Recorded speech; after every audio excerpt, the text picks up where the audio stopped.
उसके लिए क्या है, पहला स्टेप क्या है, सबसे पहले आपको अपनी पढ़ाई को स्ट्रेंथन करना है। जो स्कूल है, स्कूल में 10th तक आपको क्या करना है, सबसे पहले अपनी भाषाओं पर ध्यान देना है। जो मैं देखता हूँ बच्चों को लिखना नहीं आता, पढ़ना नहीं आता, तो लिखना पढ़ना आना चाहिए। कम से कम हिंदी तो इतनी बढ़िया होनी चाहिए, बहुत अच्छी होनी चाहिए। इंग्लिश भी बाद में, इंग्लिश की जो आपकी किताबें हैं, जो एनसीईआरटी की किताबें आप पढ़ रहे हो, जो ये आपकी हिंदी की किताबें, मैंने किताबें बहुत डिटेल में तो नहीं देखी, लेकिन मैं कभी कभी देखता हूँ, बट ये किताबें कंप्लीट है, ये किताबें पूर्ण है अपने आप में। अगर आप इनसे पढ़ें, अपने शिक्षकों की मदद लें, जैसे मैम है, सर हैं, तो आपको खुद करना पड़ेगा। अभी सर ने बताया ना, आपको खुद इनिशिएटिव टेकिंग कहते हैं इसको, है ना।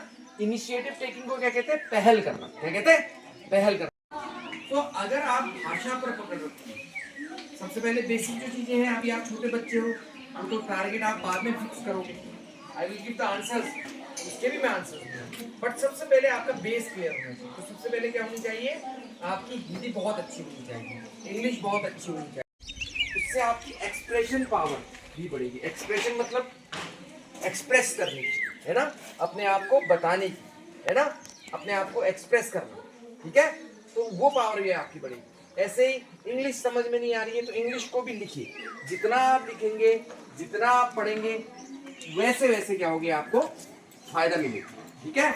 आप जैसे पढ़ाई कर रहे हैं, देखो ये बच्चे की मैं कॉपी देख रहा हूँ, बहुत अच्छी सुंदर हैंड राइटिंग है, बहुत अच्छा लिखा है इसने, है ना, देखिए इतने से ही पता चल जाता है। तो आप इसको ज्यादा, इसको कंटिन्यू कीजिए, ज्यादा से ज्यादा पढ़ने लिखिए, लिखिए पढ़िए, लिखिए पढ़िए।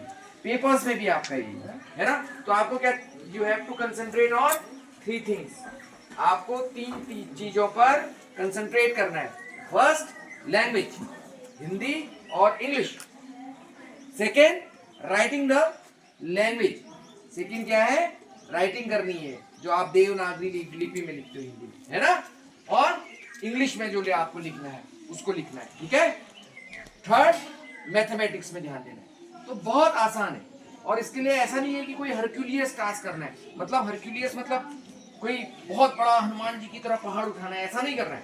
आपको क्या करना है, घर में थोड़ी थोड़ी देर पढ़ना है, थोड़ी देर सुबह पढ़ना है, थोड़ी देर शाम पढ़ना है। टाइम लगा लो कि भैया मम्मी पापा मैं इतने बजे से इतने बजे तक पढ़ाई करूंगा। आपके ही क्षेत्र के कई लोग प्रोफेसर हैं, आपके क्षेत्र के कई लोग, एक मेवाड़ी जी हैं, बहुत बड़े साहित्यकार हैं हिंदी के, तो इस क्षेत्र के बारे में भी बताते हैं, जो ये पूरा क्षेत्र है ना।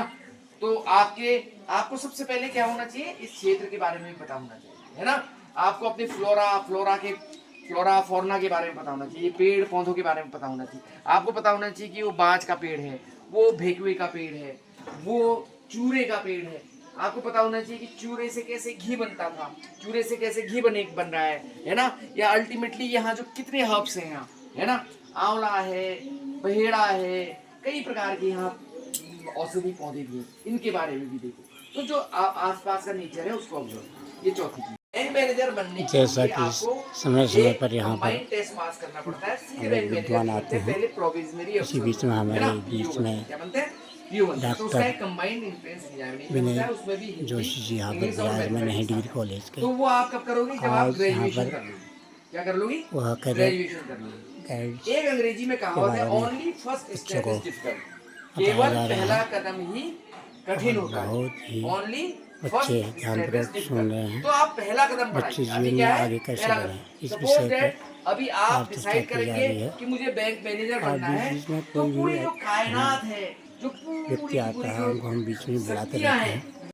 I am just like you, मैं भी तुम्हारा जैसा ही समय हूं, है समय ना। पर हमने भी सरकारी स्कूलों में पढ़ा अनेक है ना, विद्वान सरकारी यहाँ पर स्कूलों में पढ़ा विराजमान है। हैं। और वो चांस की बात है इस कि बीच में हमने हमारे पब्लिक कॉलेजेस में, प्राइवेट सौभाग्य कॉलेजेस मिला में पढ़ा डॉक्टर विनय है ना, सेंट जोशी जी जेवियर्स यहाँ में पर पढ़ा हमारे है, बीच में हेरून कॉलेज में विराजमान हैं पढ़ा है, और रिवर्डेल में बहुत पढ़ा है, आप भी सुंदर स्कूल में पढ़ा है। तो वो क्या होता है, प्रकार से धीरे धीरे आपका डेवलपमेंट होने यहाँ लगता है पर क्लास में, डिग्री कॉलेज में आने। तो कहने का मेरा मतलब है कि आपको अपने अकॉर्डिंग काम करना है, ठीक है। अस्पताल में रह के पढ़ाई करते थे, आज वो उनमें से एक डीआईजी। तो डीआईजी का मतलब बहुत बड़ी पोस्ट है बेटा, है ना, मतलब आर्मी के ब्रिगेडियर के बराबर। अब आप ये समझ नहीं पाओगे कि अभी, लेकिन वो बहुत बड़ी पोस्ट है। तो ऐसे ऐसे ऐसे लोग पहुंचते हैं, ऐसे गाँव से पढ़ के, है ना, ऐसे छोटे छोटे गाँव से ही निकलते, है ना। तो डेफिनेटली है ना। कहा गया है कि गुरु ब्रह्मा गुरु विष्णु गुरु देव महेश्वर गुरु साक्षात पर ब्रह्म तस्मै श्री गुरुवे नमः। अगर आप गुरु की भक्ति करोगे और गुरु के साथ से पूछोगे, अपने सवाल पूछोगे, अपनी मैंने सर ये आज ये काम किया है, डेफिनेटली आपके गुरु भी आपकी मदद करेंगे, है ना। अगर कोई एक्स्ट्रा ऑर्डिनरी बच्चा है, बहुत अच्छा है, और तो ऑब्वियसली उसको उसके टीचर्स भी उसकी मदद करते हैं, है ना। तो हमारे पहाड़ों में तो जितने जितने IAS बने हैं, इतने बने हैं, उनके टीचर्स ने मदद की। मैं ऐसे कई केसेस को जानता हूँ, है ना। तो आप अपने आप को never think that you are inferior. हमारे बीच में डॉक्टर विनय चंद्र, हमारे बीच में डॉक्टर विनय जोशी जी विराजमान थे, डिग्री कॉलेज के। आपके बीच में रहे और आपको जीवन में आगे कैसे बढ़ना है उसके बारे में ज्ञान दिया। बहुत बहुत धन्यवाद। जीवन के लक्ष्य को कैसे बढ़ना है।